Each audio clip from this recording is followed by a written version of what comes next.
Introduction. Hello students, can you imagine how cold the earth would be if there were no sun? The sun is the earth's main source of heat. Only a little of the sun's heat reaches the earth. However, this is enough for life to exist on earth. Other sources of heat are fire and electric heater. In this lesson, we will study about heat and its measurements.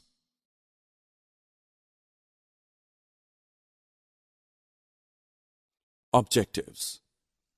At the end of this lesson, you'll be able to identify hot, cold, and warm bodies, define heat as transfer of energy, differentiate between heat and temperature, explain clinical and laboratory thermometer.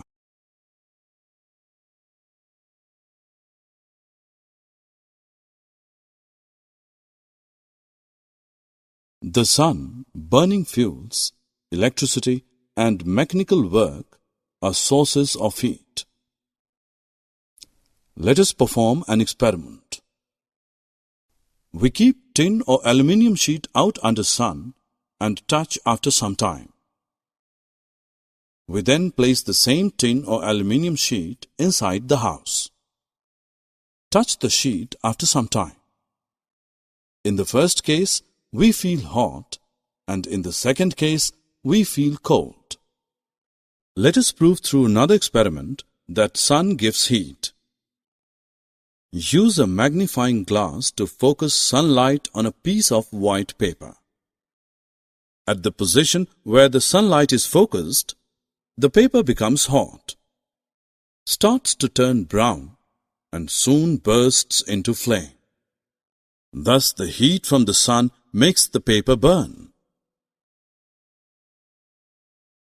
Man can generate heat by burning wood, coal, and gas.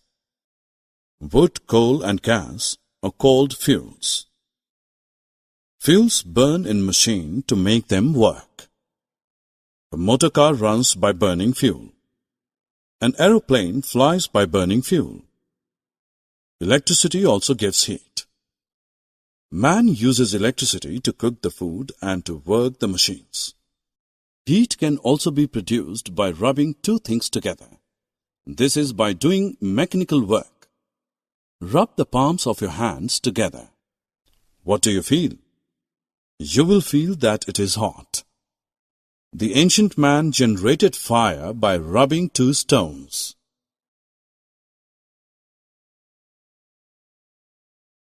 You must have held both ice and hot cup of coffee. Why is it that in one you feel cold, while in the other it is hot? When heat energy from our body flows out rapidly, we feel very cold. This is the case when we hold ice. Ice on the palm gives a sensation of cold because heat from your body flows out of your body to the ice. With this heat, the ice on your palm melts.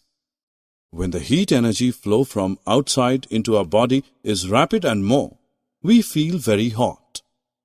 This is the case when we hold cup of coffee. The heat from tea or coffee flows to tea to the hand. Thus, it is the flow of heat energy which determines the cold or hot.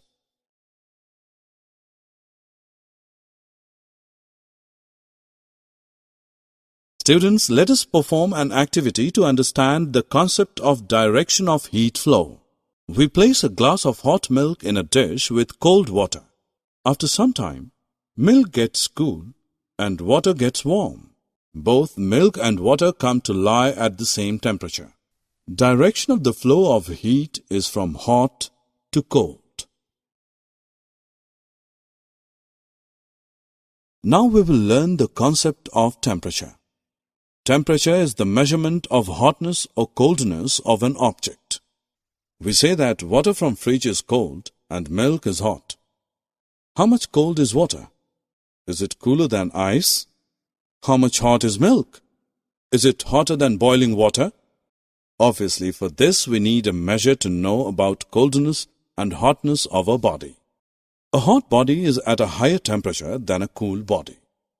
When a substance is heated, its temperature rises. On cooling, the temperature comes down. Degree of hotness or coldness in a body is described as its temperature. The table shows the difference between heat and temperature. Heat is a form of energy. Temperature is a measure of heat energy level. Heat energy raises the temperature of a body, while the temperature decides the direction of flow of heat. Heat flows from a body at higher temperature to the body at lower temperature. Heat is measured in joules. Temperature is measured in degrees Celsius or Kelvin.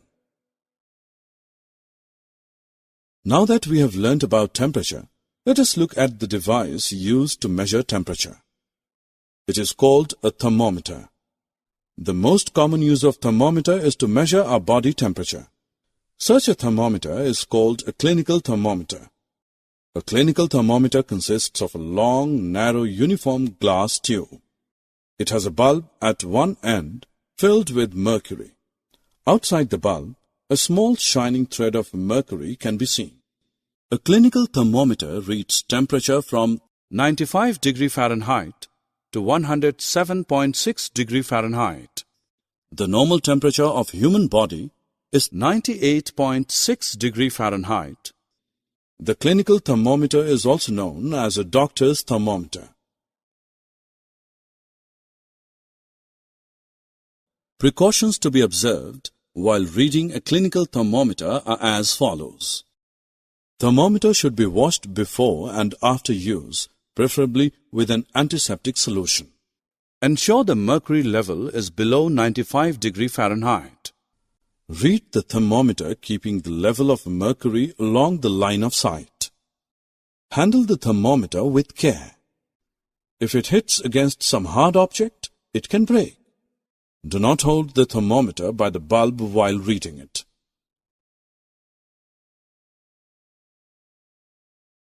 Let us now discuss laboratory thermometer.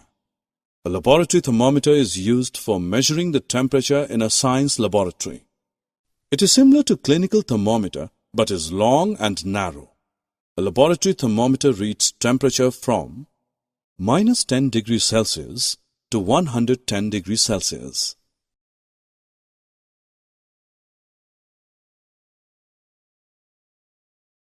Let us now measure the temperature of hot water kept in a beaker. Take a laboratory thermometer. Immerse the bulb of thermometer in hot water. See the shining thread of mercury moving up in the thermometer tube. After some time, the mercury thread will stop rising and stand at one place.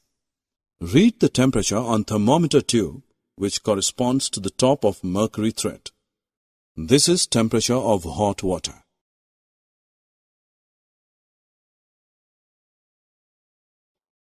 Summary.